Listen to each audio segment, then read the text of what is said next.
और ये टेक्निक आप देख रहे हो, टीवी और ये इंटरनेट अभी 10-12 वर्ष से ही ये पनपे हैं, इससे पहले नहीं थे।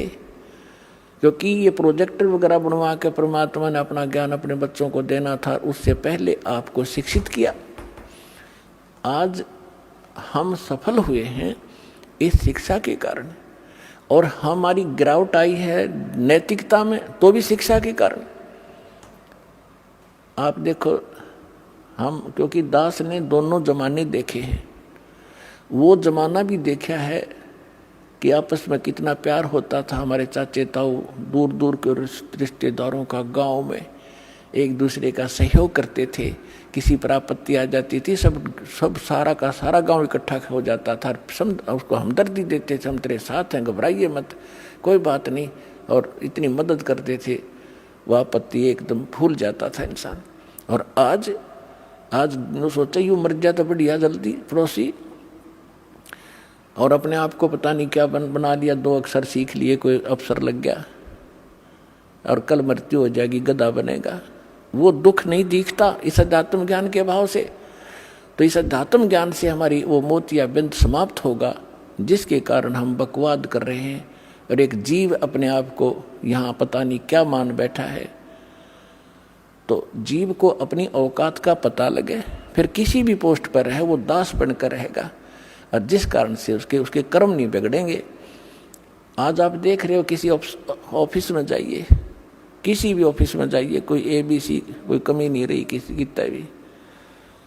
और हमने दास ने उसको भी देखा है, नौकरी करके भी देखा है, वहाँ के लोगों का व्यवहार विचार भी देखा है। तो वहाँ की उसको देखकर हम गांव के व्यवहार से तुलना करता था दास उस समय भी, कि देखो यहाँ और वहाँ में कितना दिन रात का अंतर है। उन लोगों की कैसी वृत्ति है, कैसा व्यवहार है, एक पैसा कमाना अहम है, ना इज्जत करते हैं किसी बड़े छोटे की, बस वो ऐसी बिजली गिर गई।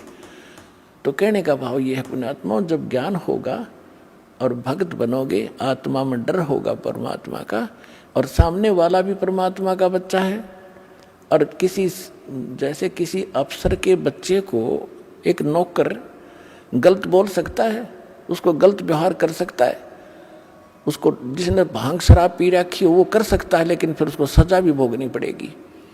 तो इस प्रकार हमने अकाल की भांग पी रखी है, और हम अपने ही भाई अब इस परमात्मा के बच्चों को सताते हैं छोटे बड़े होकर के। तो इससे आपको डर बनेगा, सच्चाई से परिचित होगे, और चींटी से लेकर हाथी तक और रंग से लेकर राजा तक ये जीव हैं सभी, ब्रह्मा विष्णु महेश तक भी जीव हैं। और कुछ पिछले पनों से थोड़ा सा कोई ऊपर उठा हुआ है तो वो तो ऐसा है जैसे वर्षा के दिनों में चींटियां होती हैं पंखों वाली, और वो पंखों वाली चींटियां उड़ जाती हैं, शेष चींटियां वहीं बैठी होती हैं, वो सोचती हैं तो भगवान बन गई, और पता नहीं कहाँ देवताओं तो मिलकाती होगी। और फिर रात में जब बल्लभ जगते हैं वो उड़ के जाती है, उस बल्लभ का टक्कर मार मार कर या दीपक के अंदर पड़ कर जल कर मर जाती है, या बचती है तो उसकी पाँख कट जाती है, वो कीड़ी घिसर रही होती है वहाँ पर। तो आज तो ये ब्रह्मा विष्णु महेश और देव और यहाँ पर मंत्री मुख्यमंत्री या अफसर बने हैं, ये उन चींटियाँ जैसे समझो जिनका पाँख उगेगी, और ये पाँख कटेंगी एक दिन। कोई रिटायर हो रहा हो ना, कोई अफसर उससे मिलकर देखियो पार्क में जाके, अब उसकी वो पाँख कट गई, अब वो घिसट रहा है वहाँ पर।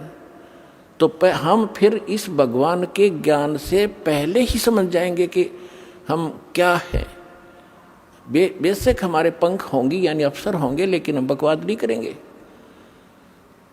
इस ज्ञान के अभाव से हम अपना कर्म फोड़ रहे हैं, कर्म बिगाड़ रहे हैं। तो ज्ञान होगा तो डर होगा, डर होगा तो बचाव होगा। तो इस ज्ञान से बात बनेगी। अब हम उसी प्रसंग पर आते हैं कि जैसे सतगुरु के उपदेश का लाया एक विचार, जय सतगुरु मिलते नहीं जाते नरक द्वार। नरक द्वार में दूत सब फिर करते खेचा तान, उनसे कभू ना छूटता, फिर फिरता चारों खानी। ओए होए, जिस दिन आपकी अब भांग उतर जाएगी पुण्यात्माओं, यानी इस काल के झूठे सुख और यहाँ के जो झूठी पोस्ट का नशा उतर जाएगा आपका, फिर आपकी आंखों से आंसू बहने लगेंगे। आप सोचा करोगे हम देख के क्या बने फिरे थे, हम थे क्या, हम सोच क्या बैठे अपने आप को। और ये ज्ञान ना मिलता, सतगुरु ना मिलते, तो क्या बनता आपके हमारे साथ। परमात्मा अपने ऊपर उदाहरण देकर कह रहे हैं कि जैसे यहाँ से जो मृत्यु हो जाती है, चाहे रंक हो चाहे राजा, सभी मरेंगे और यम के दूत उनको पकड़ कर ले जाएंगे जो सत भक्ति नहीं करते। और भक्ति भी कर रहे हैं वो गलत कर रहे हैं, शास्त्र विदिता का मनमाना आचरण कर रहे हैं, तो वो सभी एक सत्र के प्राणी हैं। जो ना कर रहे और गलत कर रहे हैं उनको यमदूत पकड़ कर ले जाते हैं। फिर वहाँ धर्मराज के दरबार में आपका अकाउंट करवा के फिर वो उठा कर लठ ऐसे हाँकते हैं लाखों की संख्या में, जैसे डांगर पशुओं का लठ मार मार के और फाटक में रोक क्या करें और वो वापस भाजे, क्योंकि आगे हाहाकार हुआ त्रि नरक में। और उन सबको कहा कि चलो, लाखों की संख्या में चारों तरफ यम के दूत लठ लिए खड़े, सीधे बाले ठोके। ये सूक्ष्म शरीर के अंदर प्राणी मरता नहीं, लेकिन पीड़ा बहुत होती है इसको। तो वहाँ वो यम के दूत लठ मार मार के उनको उस नरक की तरफ, उस गेट में आगे सरका और वो पीछे भागे। कहते वो खेचा ताड़े, पाछा तो बाले लाकर फिर जबरदस्ती ठोक दिए जाते नरक में। और उसके बाद फिर नरक भोग कर कहाँ जाते, 84 लाख योनियों के इन जीवों के दुखों को भोगते हम। पुण्यात्माओं, आज आपको जरा सा महसूस हो रहा है क्योंकि समय पर टूक मिल रहे हैं, कोठी बंगले बना के आप निश्चिंत हुए बैठे हो। अब इस एंटीबायोटिक, इस ज्ञान से, इन कैप्सूल से आपका नशा उतारा जाएगा पहले तक। जब नशा उतर जाएगा जब तो आप आगे चलोगे, नहीं तो यहीं बैठे बैठे टूल ले जाओगे। तो पहले आपका नशा उतारा जाएगा सत्संग के माध्यम से, और सतगुरु बिना सत्संग हो नहीं सकता। जो कितनी बात बनाओ, वो साची कह नहीं सकता, उसके पास सत होती नहीं, उसकी बात में दम नहीं होता। वह कहते हुए सोबर सोचता है कहीं तेरी झूठ ना पकड़ी जा। और यह सारे वचन सत्य है, सारा ज्ञान सत्य है, सब मंत्र सत्य है, और भगवान हमारा सत्य है, सत साहिब है। तो क्या बताते हैं भगवान